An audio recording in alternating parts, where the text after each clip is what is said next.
Every 100 years, a huge comet flies by in the skies above the Mushroom Kingdom, sending a stream of shooting stars down to the land below.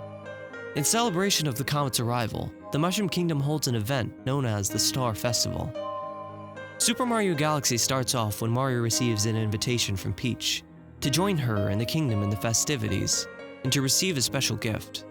As expected though, his visit is cut short when Bowser attacks, sending the surrounding denizens into a panic.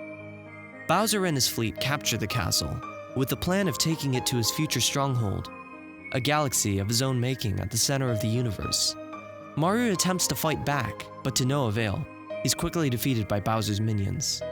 From this moment on, he knows that he has to do anything in his power to save the princess, overcome Bowser's evil plan of universal domination, and restore peace to the Mushroom Kingdom. Illuma saves him from a fatal fall. He soon meets Rosalina, recovers a grand star to restore power to her observatory, then goes on to recover a star from the treacherous Dino Piranha in Good Egg Galaxy. But despite having been on an adventure of a lifetime, this is only the very beginning. His journey takes him to what Polari, the Luma who acts as his guide in traveling to the various galaxies, calls the Honeyhive Galaxy. With nowhere else to go, he sets his sights on the galaxy and blasts off. Upon reaching his destination, Mario takes a look around. Immediately, he can see this is quite a bit different from the last galaxy he visited. Instead of a bunch of small, more modular planetoids, this one features a giant home planet. But just as he starts to explore, a bee guard welcomes Mario to the Honeyhive Kingdom. Though non-hostile, the bee, spear in hand, wears a persistent, devious smile, and it can't help but be wondered, why? It could be that the species just naturally smiles that way. But Mario is anything but the judging type. He proceeds along the pathway and meets a second bee, who demands that Mario greet the queen. It becomes clear that the residents of this kingdom aren't the most cordial. Another even goes so far as to insult his choice of outfit, a comment Mario may never even recover from. But past all this, one question remains. If he's supposed to greet the queen, how is he expected to reach her throne? While exploring the planet, he eventually comes across a giant question coin, which, when collected, activates a new sort of mushroom he's never seen before. Curious, he goes down to investigate, and as he nears close enough to touch it, he suddenly transforms into Bee Mario. It's unclear how much of this is a genuine transformation. We see that, in actuality, the bee appearance has come from a black and yellow dyed overalls. On his back, assumedly, a prosthetic stinger. The antennae just protrusions on a dark helmet, in place of his usual cap. Yet, despite all this, somehow Bee Mario is able to fly. Which begs the question, if all the other parts in the supposed transformation are just artificial pieces in the costume, are the wings then, too? Could it be some kind of technological contraption? Or are the wings, unlike the rest of his outfit, a part of Mario? Anytime Mario exerts himself, for example when jumping, he'll typically make a whoop, grunt, or something in that ballpark. When flying, though, he doesn't make any sound at all. The only thing that can be heard is the buzz of his wings. A fly meter is shown, which seems to be no more than a gauge to show how much stamina Mario has left in him to fly. However, as it runs out, there's no visual affordance from Mario that he's exhausted himself. In fact, he looks perfectly fine. This isn't definitive proof of anything, but it could imply the wings of the suit are not a proper part of Mario. He heads down a chute to the honey path below and sees a few bees doing what he can only assume is their daily routine. One bee says that the honey they're carrying is heavy, as they proceed to carry it back and forth in a continuous cycle. Though clearly bad at their job, Mario wonders what the honey is for. Food, of course, but maybe intergalactic exports as well. Has the Honeyhive Kingdom secured a role as a honey giant of the cosmos? Curiously, at least from what he can tell, here in the honey wall and the Queen's throne are the only storages of honey in the entire galaxy. So is the throne itself somehow a shell around a stocked, thriving hive? Or is it that this kingdom doesn't actually live up to its name?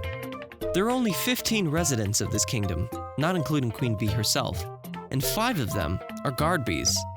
Could it be that there is no hive, and that the kingdom has so little honey because it has so few able-bodied workers to continue production? After taking the nearby launch star over to the next planet, Mario looks up and notices a number of huge flowers. This must be where the bees collect their pollen. Who put these water spots here, though? It seems like an odd design choice for the bees to build a weapon of one of their biggest weaknesses into a primary work area. There are enemies all around, but the one bee here doesn't seem to mind. When questioned, all they have to say is something about flower stems, clearly comfortable in their domain. With that, Mario takes the flower stem to the flower tops, carefully avoiding the water spouts that will undo his transformation. After successfully making his way across and taking the launch star above, he arrives on the throne planet, but he has a long vertical trek ahead of him. Luckily, he's able to make the ascent climbing patches of honey wall, with only a few minor accidents along the way. And finally, he makes it to the top of the Queen's throne. But rather than welcome or greet him, she asks a more pressing question: whether he can help her with her chronic issue. She goes on to say that she's been struggling with a furious itchiness, and she's desperate for assistance.